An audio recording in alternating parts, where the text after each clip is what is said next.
P T I کے M N As کو denotify کرنے کا حکم معطل۔ لاہور ہائی کورٹ کے جسٹس شاہد کریم نے P T I M N A Riaz Fatyana سمیت 43 سابق ارکان قومی اسمبلی کے استعفے منظور کرنے کے خلاف درخواست کی سماعت کی۔ پی ٹی آئی ارکان کے وکیل بیرسٹر علی ظفر کا کہنا تھا کہ استعفے منظور کرنے کے لیے قانونی تقاضے پورے نہیں کیے گئے۔ جسٹس شاہد کریم نے استفسار کیا کہ بتائیں کن قانونی تقاضوں کو پورا نہیں کیا گیا۔ بیرسٹر علی ظفر نے کہا کہ اسپیکر نے استعفے منظور کرنے سے قبل آئین کے تحت انکوائری نہیں کی۔ ارکان اسمبلی استعفے منظور کروانے کے لیے اسپیکر کے پاس پیش نہیں ہوئے۔ ارکان کو سنے بغیر اسپیکر استعفے منظور نہیں کر سکتا۔ عدالت نے 43 ارکان اسمبلی کو ڈی نوٹیفائی کرنے کا الیکشن کمیشن کا حکم معطل کر دیا اور 43 حلقوں میں ضمنی الیکشن بھی تاحکم ثانی روک دیا۔ عدالت نے الیکشن کمیشن سمیت دیگر فریقین کو نوٹس جاری کرتے ہوئے جواب طلب کر لیا۔ اسپیکر قومی اسمبلی نے 20 جنوری کو پی ٹی آئی کے مزید 35 ارکان کے استعفے منظور کیے۔ اب مزید 43 استعفوں کی منظوری کے بعد مجموعی طور پر پاکستان تحریک انصاف کے 122 اور شیخ رشید کا ایک استعفی ملا کر 123 اراکین کے استعفے منظور ہو چکے ہیں۔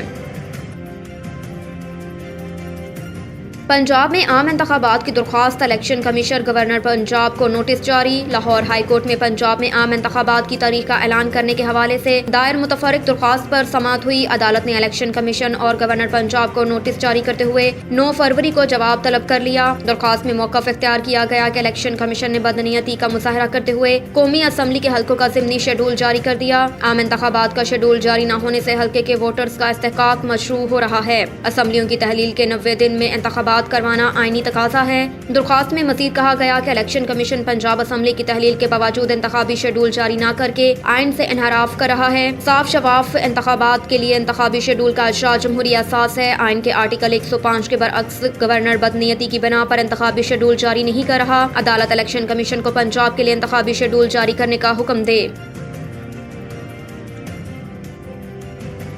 اس وقت ملک کے تقاضوں کو اور حکومتی مفادات میں تضاد ہے۔ اپنے ایک بیان میں رہنما پی ٹی آئی شاہ محمود قریشی نے کہا کہ 26 مئی کو مجھ پر 6 ایف آئی آرز کاٹی گئیں۔ یہ ساری ایف آئی آرز سیاسی کارروائی ہے۔ کہا گیا کہ میں نے لوگوں کو معطل کرنے، ان کو اکسانے کی کوشش کی۔ جنہوں نے یہ الزام لگایا وہ میری کوئی تقریر پیش کر دیں۔ سابق وزیر خارجہ نے کہا کہ پی ٹی آئی پاکستان کے مفادات کو ترجیح دیتی ہے۔ ہم نے 2022 میں دہشت گردی سے نمٹنے کے لیے پالیسی دی۔ ہمارے دور میں دہشت گردی میں کمی آئی۔ ہم نے آرمی پبلک اسکول پر حملے پر اپنا دھرنا ختم کیا۔ سانحہ اے پی ایس پر ہم نے اے پی سی میں شرکت کی۔ انہوں نے کہا کہ ہم قانون کا احترام کرنے والے ہیں۔ پی ٹی آئی آئین کی حکمرانی کی آواز بلند کر رہی ہے۔ گزشتہ 8 ماہ سے کیسز لٹک رہے ہیں۔ آئینی، قانونی اور سیاسی جنگ جاری ہے۔ اے پی سی معاملے پر ہمیں حکومت کی سنجیدگی پر تعجب ہو رہا ہے۔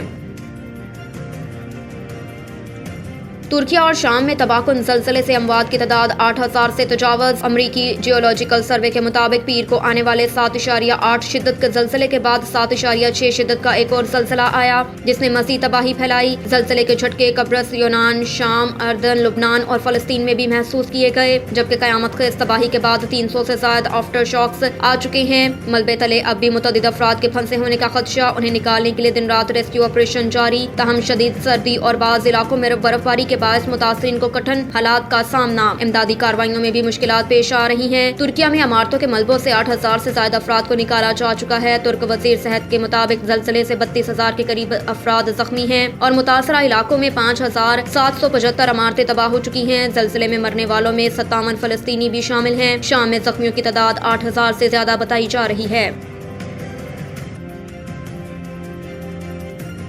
آئی ایم ایف کو راضی کرنے کی کوششیں، وفاقی ترقیاتی بجٹ میں بڑی کٹوتی کی تیاری۔ ذرائع کے مطابق 727 ارب روپے کے وفاقی ترقیاتی بجٹ میں کٹوتی کی اسٹریٹجی تیار کر لی گئی اور ترقیاتی منصوبوں کے لیے فنڈز جاری کرنے میں سست روی برقرار رکھنے کا فیصلہ کیا گیا۔ ذرائع کا کہنا ہے کہ حکمت عملی کے تحت پہلے 6 ماہ میں صرف 151 ارب روپے خرچ کیے گئے۔ ذرائع کے مطابق ترقیاتی بجٹ میں 350 ارب تک کمی ہو سکتی ہے، جس سے مختلف وزارتوں کے کئی منصوبے متاثر ہو سکتے ہیں، جن میں صحت، تعلیم، ہاؤسنگ، خوراک اور موسمیاتی تبدیلی سے متعلق منصوبے شامل ہیں۔